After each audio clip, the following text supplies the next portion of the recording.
ibu-ibu minggir saja ke dalam rumah, ibu. Tolong ibu-ibu.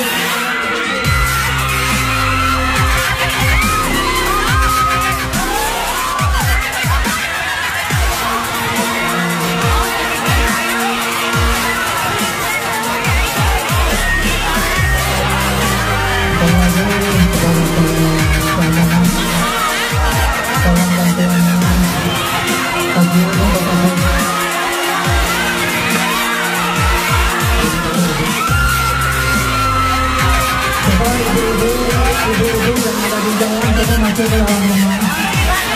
Lagi ibu-ibu yang ini. Coba tolong.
Rekaman CCTV terlihat motor Sukardi didahului oleh sebuah motor pelaku yang berboncengan dengan kecepatan melambat sehingga menghalangi Sukardi. Pelaku yang dibonceng melepaskan tembakan yang menyebabkan Sukardi terjatuh. Seorang pelaku yang berada di belakang Sukardi memarkir motornya dan berjalan ke arah Sukardi dan kembali melepaskan tembakan yang mematikan. Diduga usai melepaskan tembakan, pelaku mengambil pistol milik Sukardi yang sudah tak bernyawa. Ketiga pelaku tampak tenang dan melarikan diri ke arah Mampang dan hilang di tengah lalu lintas Kuningan, Jakarta. Dan inilah truk-truk yang dikawal almarhum Abida Sukardi. Kini muatan truk ini telah diturunkan untuk pembangunan apartemen. Supir truk yang berada di urutan ketiga bercerita tentang kejadian yang menimpa Sukardi.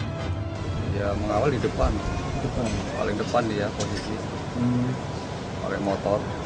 Motor ya. Saat kejadian penembakan, Bapak tahunya gimana, Pak?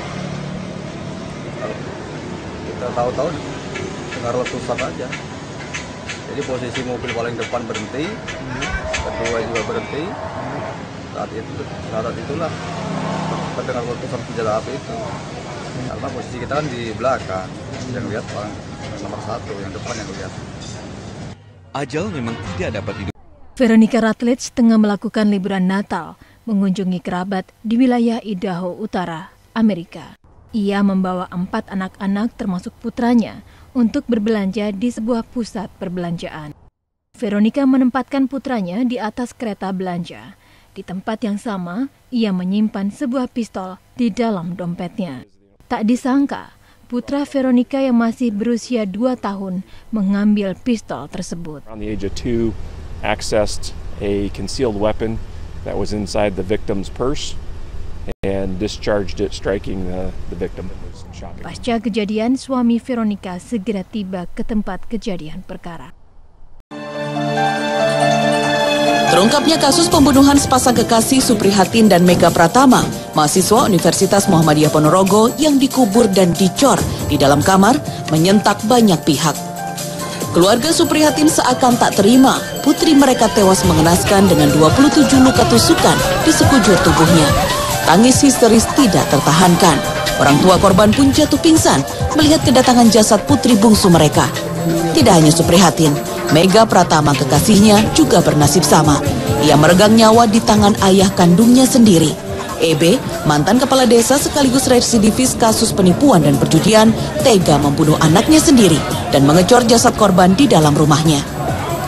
Kasus tindakan kriminalitas termasuk pembunuhan memang terbilang tinggi di Indonesia. Di Jakarta saja, setiap 9 menit terjadi 1 tindakan kriminal.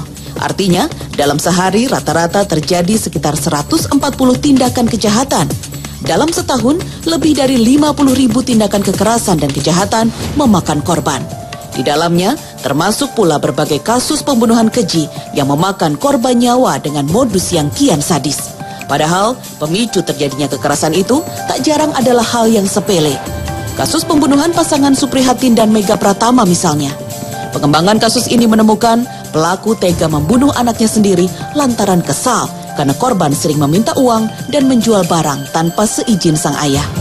Perilaku hedonis dan tuntutan hidup anak muda yang berbeda dengan orang tuanya terakumulasi menjadi sebuah beban bagi orang tua yang masih konservatif.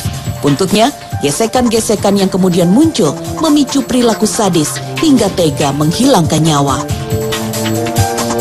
Dia tidak bekerja, begitu. Kondisi sosial lingkungan sekitarnya memberikan sorotan terhadap orang tua seperti itu. Melihat perkembangan perilaku anaknya yang katakan saja tidak mau membantu orang tua, sering pergi keluar masuk ke rumah dan lain sebagainya. Nah, faktor pemicu yang kecil saja bisa saja dalam keadaan terhimpit dia melakukan hal-hal di luar dugaan yang bisa menyebabkan. Selain itu, tekanan ekonomi, tingginya kebutuhan hidup, hingga konflik sosial yang kian runcing juga bisa membuat pelaku pembunuhan menjadi gelap mata. Bahkan kini, pelaku pembunuhan tak lagi melulu berkarakter temperamental. Maka bersikap waspada dan sensitif beradaptasi dengan lingkungan perlu dilakukan untuk meminimalisir potensi konflik yang bisa memicu tindakan pembunuhan sadis. Tim Liputan Trans 7.